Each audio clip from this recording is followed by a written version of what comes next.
Hello and welcome to Tuesday on the Kate Redford page, Live a Pain-Free Life. And today we are going to talk about our lateral fascial chain, which, did you know you had a lateral fascial chain? So we've done some videos here about fascia, which is like saran wrap that wraps around every muscle fiber, every muscle, every bone, every organ, everything in the body is wrapped in this fascia. So osteopathic manual practitioners, with our hands, we work a lot on the fascial system. And you can imagine it by thinking of, 100 spider webs all intertwined, wrapped around all these tissues of the body. And when you yank on one end of it, you affect the whole system. So for me, again, I've talked about this. If the pain is here, I acknowledge that. I want to know if it's been chronic. I really want to search for other tensions in the body because maybe this tension here is just yanking, causing that symptom. You release this tension, this symptom changes, heals, has more ability to heal. So your lateral fascial chain is cool. I love the lateral fascial chain. I find it really helps a lot of people when you can balance it and help it release it for people.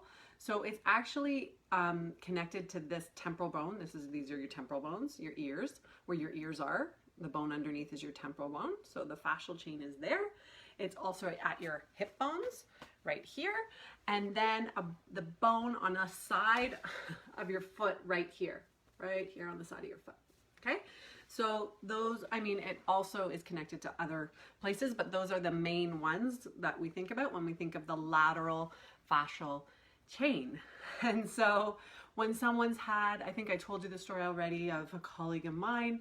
He was helping someone with vertigo, and then really the magic for her was he treated her foot, helped that bone, and then she didn't have that vertigo symptom anymore. Does that always happen? No, but it's really fun when it does. So that's why you have to check it and have to really see the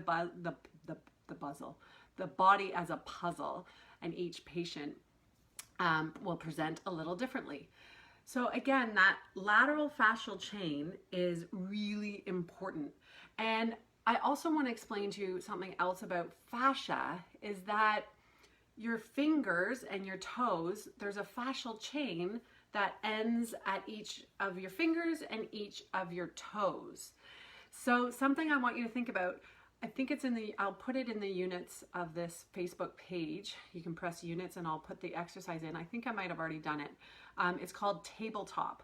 So a lot of you if you're into yoga or do stuff like that, or in the past you've been on your hands and knees doing exercises. So what I want you to think about the next time you do tabletop, the next time you're on your hands and knees doing any type of exercise, yoga or anything else, is I want you to think about you're really expanding your fingers as you do it, okay? So really engaging, and I say pretend the hand is like a foot. So your foot would have a pressure kind of all over the foot. Now the hand, you want to engage in that way into the mat as you do it. And you'll be surprised. My left thumb just wants to do that. And to straighten it while I'm in that position and then lifting a leg and making it more challenging is hard. But I know I'm engaging part of that fascial chain that's tight. And I'm engaging it in a really great way that is then going to translate into helping my posture.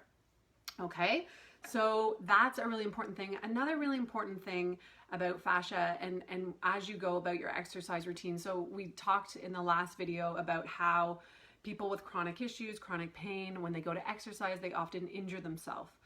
And so what I want to do again is give you some tools. So for instance, if you're lifting, a lot of times they injure themselves after the workout. So this maybe doesn't apply as much for them, but if you're someone who, as you're doing your exercise routine, things kind of feel stiff or kind of borderline there's pain, there's different ways to shift. So the first thing I teach people to do is to relax their belly.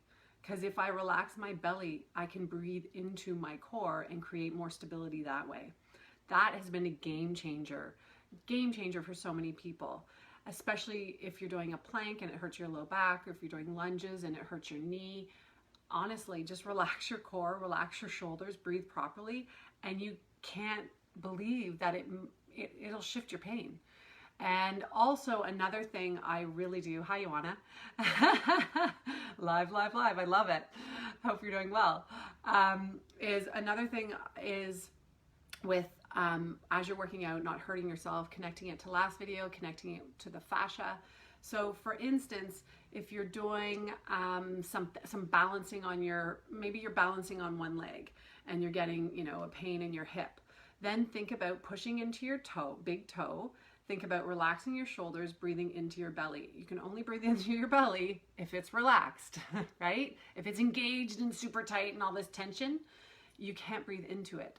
So that's a huge tip to bring to your exercise routine that I hope you find helpful. And another thing I want to leave you with, a little exercise. And again, I'll make I don't think I have a video of this, but I'll make a bigger video of this. So to integrate the fascia. So after we've done a real fascial treatment on someone, what we were taught was this amazing exercise. Again, very relaxing, but you're lying on your back with your hands, your palms up. Sorry, I'm sitting up, can't really see, but I will make a video and put it in the units.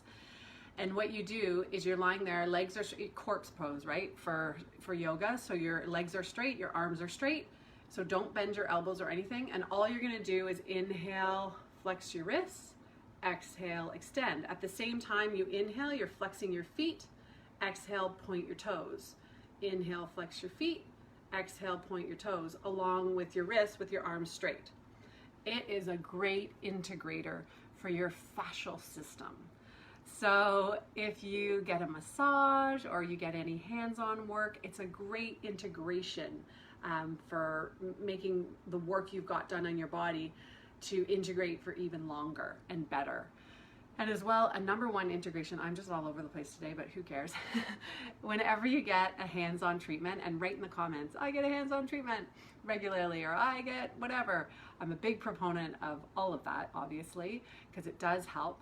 But I want the greatest integration after a treatment is just walking. So if you're driving to go get your treatment, make sure you walk around the parking lot before you get back into your car and sit in your same old pattern. Alrighty.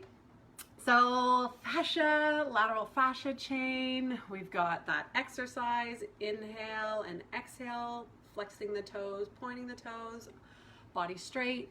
And just an interesting thing about our lateral fascial chain is our foot, hip, and ear, they're all connected. So whatever symptom you're experiencing, you can dial that into it and maybe have more insight and perspective, and maybe be able to work on your exercises differently. If you're doing tabletop and any of your exercise routine, make sure you really engage those fingers and straighten them. You will be amazed how challenging it is.